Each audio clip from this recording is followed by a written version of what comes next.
Tigers, Signs of Times reports by Toby Milby, April 6, 24, a few minutes before 9 p.m. Saturday night. When you have the fastest stuff when it comes to ICBMs, mid-range rockets, missiles, whatever you want to call it, the Kenzhao. I'm trying to think of the other one. Mr. Putin doesn't need an aircraft carrier. He's confident he don't need it. How many aircraft carriers does Russia have technically? 0. Okay. This one's been dry docked for a while, and it's old.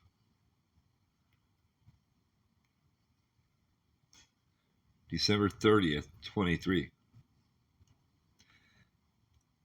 As for the answer to the question, how many aircraft carriers does Russia really have? The answer is none. But of course, complicated by history and naval designations that are not exactly common.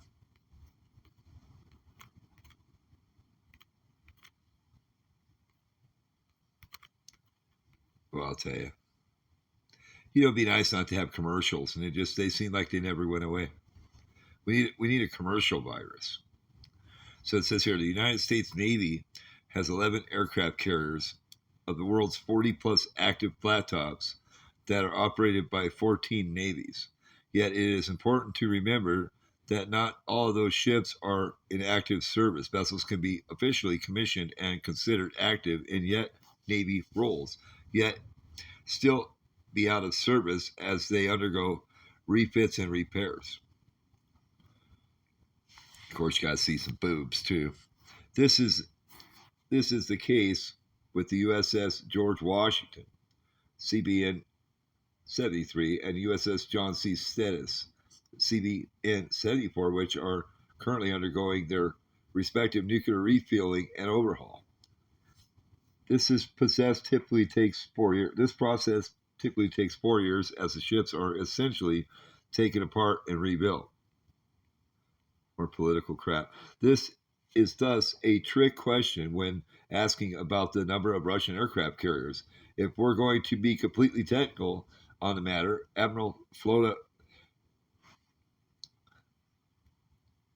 of the fleet of the Soviet Union isn't actually an aircraft carrier.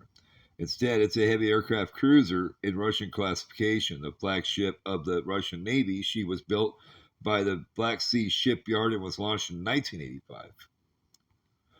Originally named Riga, she was launched as the Leonid Ben-Sahib, embarked on sea trials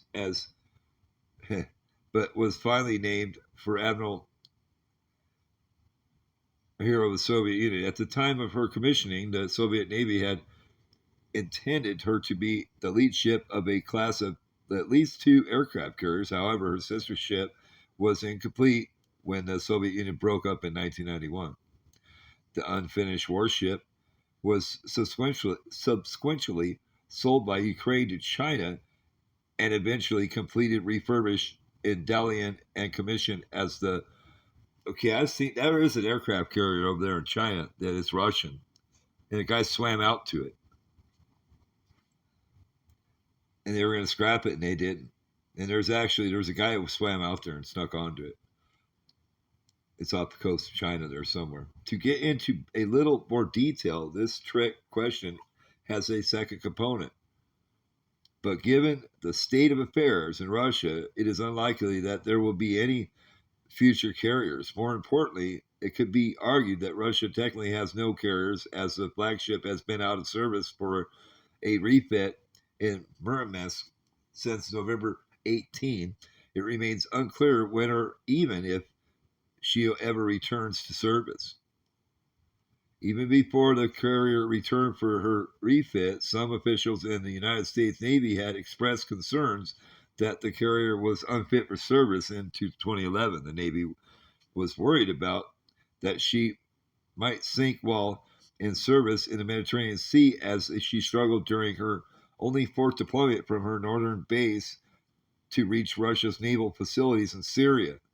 That concern was reportedly so great that the United States Navy 6th Fleet was tasked with maintaining contact in case the carrier floundered.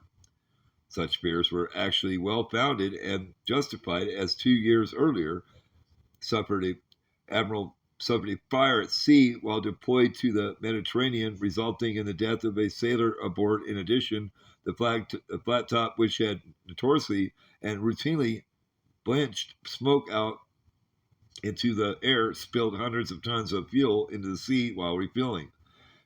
That smoke was a regular problem and a serious environmental concern wherever she sailed. Unlike Western vessels that use gas turbines or nuclear power, the Russian flat top is fueled by mazut, which often results in a trail of heavy black smoke that can be seen from great distances.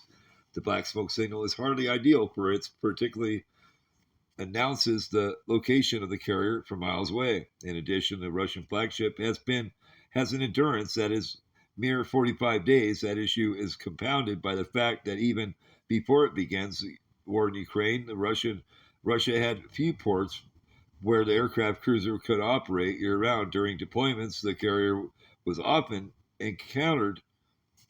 escorted with tugs in case she were to hit a bridge or second biggest port she were to break down. In 2015, the aircraft cruiser even had to be towed back to port, where a small admiral replied on a bow ski ramp to launch fighters, even though Russian aircraft designs are ill situated to the task.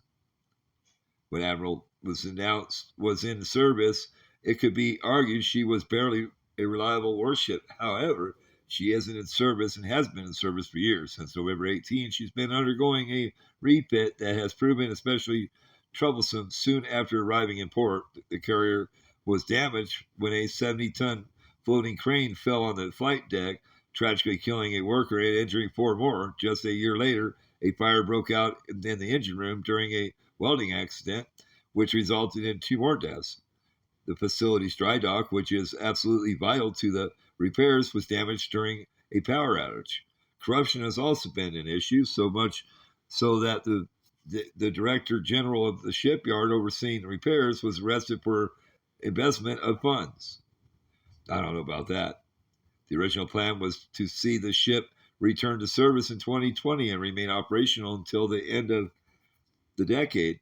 At this point, she is unlikely to begin post-refit sea trials until at least the end of 2024. At least that's us. That's our year, man. At the very earliest, it isn't even clear if Admiral will be able to return to service in time to be officially retired. As for the answer to the question, how many aircraft carriers does Russia really have? The answer is none, but of course complicated by historical and naval designations that are not exactly common. We love you. We care about you. We're out.